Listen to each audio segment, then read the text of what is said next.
Welcome to this channel. If you like what you're hearing, please don't forget to hit the bell icon to receive notifications when new content is released. काला साया। यूं तो बनारस घाट अपनी खूबसूरती के लिए बहुत प्रचलित है, पर घाट के किनारे कई राज लिए बैठे हैं। ये कहानी शुरू होती है बनारस के घाट के पास बने ममता निवास से, जहाँ प्रिया लाल जोड़े में ममता के घर उसकी बहू बनकर आती है। आओ आओ बहू, घर को अपने पैरों से पवित्र करो। ममता घर की दहलीज पार कर ही रही होती है कि अचानक एक बहुत गंदी सी बास पूरे घर में फैल जाती है।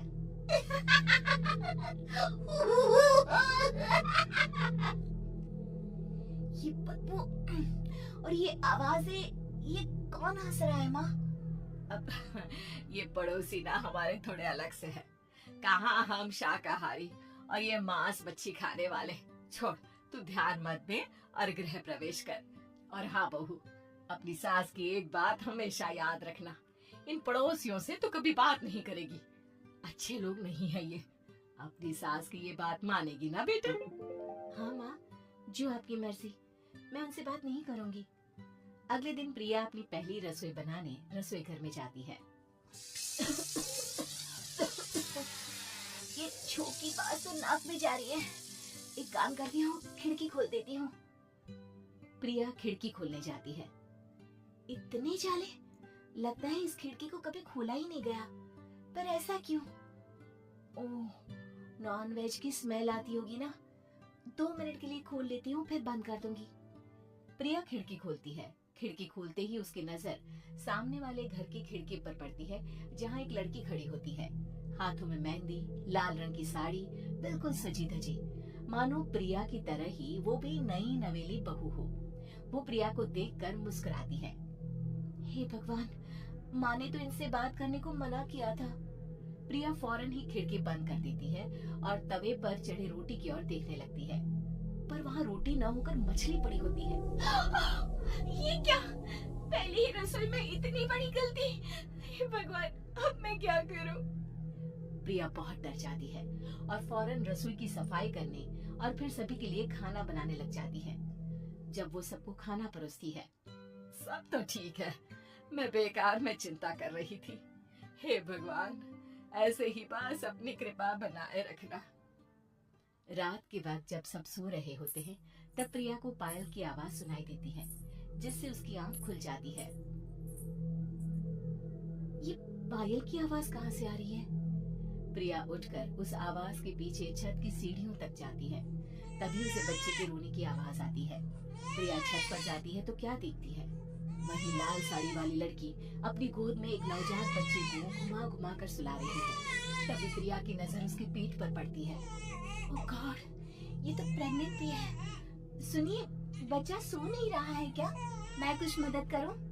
नहीं नहीं, आपके घर वालों को अच्छा नहीं लगेगा, मैं संभाल लूंगी। स्नेहा की गोद से बच्चा हाथ मारकर प्रिया की गोद में आने को छटपटाने लगता है। दोनों घर अगल बगल में बने होने के कारण प्रिया उस बच्चे को गोद में ले लेती है। प्रिया के पास आते ही वो सो जाता है। बच्चे का वो स्पर्श रात भर प्रिया भूल नहीं पाती और अगली सुबह वो छत पर कपड़े सुखा रही होती है। तभी उसे एक औरत इशारा करके बुलाती है। स्नेहा कह रही थी बाबू तुम्हारी गोद में आते ही सो गया। मैं गौरी, स्नेहा की माँ हूँ। बहू, घर आना, बाबू को खिला भी लेना। शाम को जब घर पर कोई नहीं रहता, बच्चे से मिलने के लिए प्रिया छिपकर अपनी पड़ोसन के घर चली जाती है और कुछ देर बच्चे को खिलाकर वापस लौट आती है। इसके कुछ दिन बाद ही प्रिया को पता चलता है कि वो माँ बनने वाली है। ममता की खुशी का ठिकाना नहीं रहता।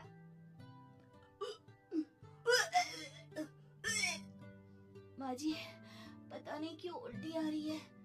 प्रिया भागती हुई वॉशरूम में जाती है तो हरी और लाल रंग की उल्टी करती है। उस उल्टी में से कीड़े निकलते हैं। ये क्या? खून और ये कीड़े! माँ! माँ!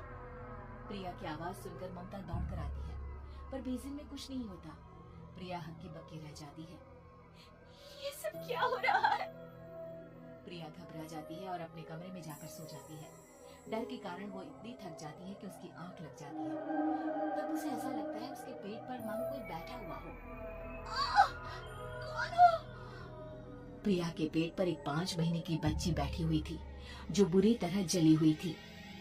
माँ, तुम ही मुझे लाई ना अपने पेट में?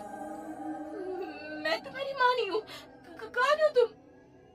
माँ, देखो मैं जल गई बुरी तरह से। 6 महीने पेट में रहने को भी मुझे नहीं मिला। सहला दो ना माँ। बचाओ! बचाओ! माँ! ममता दौड़कर कमरे में आती है। प्रिया की बातें सुनकर वो सब समझ जाती है। तू कहीं बगल वाले घर में तो नहीं जाकर आई ना बहू? मुझे माफ कर दो, मैं गई थी माँ। उस घर में सब मरे हुए हैं बहू। कई साल पहले स्नेहा उस घर में बहू बनकर आई थी। कुछ ही दिन में वो एक बच्चे को जन्म देने वाली थी। पूरा घर बच्चे के आने की खुशी में खोया था कि एक दिन अचानक उस घर में आग लग गई। सब बुरी तरह जलकर मर गए। गौरी आज भी दादी बनने का इंतजार कर रही है और इसीलिए स्नेहा ने अपना अजन्मा बच्चा तुम्हारी कोख में डाल दिया। ममता ये कह रही होती है कि पीछे से उसके पैरों को एक बच्चा पकड़ लेता है। दादी, दादी। माँ, स्नेहा की गोद में यही बच्चा था।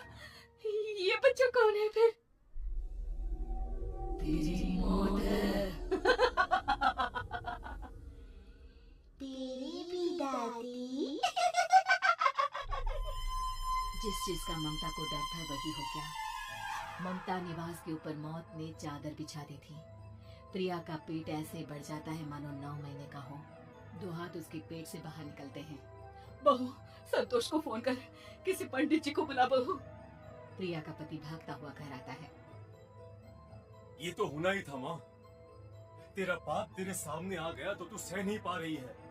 स्नेहा घर में आग लगी नहीं थी, माँ ने लगाई थी, प्रॉपर्टी की लालच में। और वो बच्चा मेरी पहली पत्नी का बच्चा है, मेरा बेटा, जो कि उस आग की चपेट का शिकार हो गया था। मैंने तुमसे ये सब माँ के कहने पर छुपाया था। मुझे माफ कर दो प्रिया।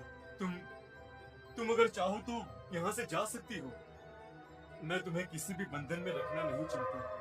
मेरी शादी हुई है आपसे, मैं आपको छोड़ नहीं सकती, पर उससे पहले हमें स्नेहा, उसकी माँ और बच्चे की आत्मा की शांति करवानी होगी।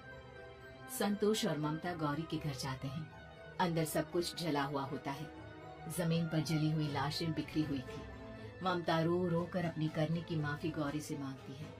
प्रिया स्नेहा के घर वालों का अंतिम संस्कार करवा देती है और ममता निवास फिर से आत्माओं के साए से मुक्त हो जाता है।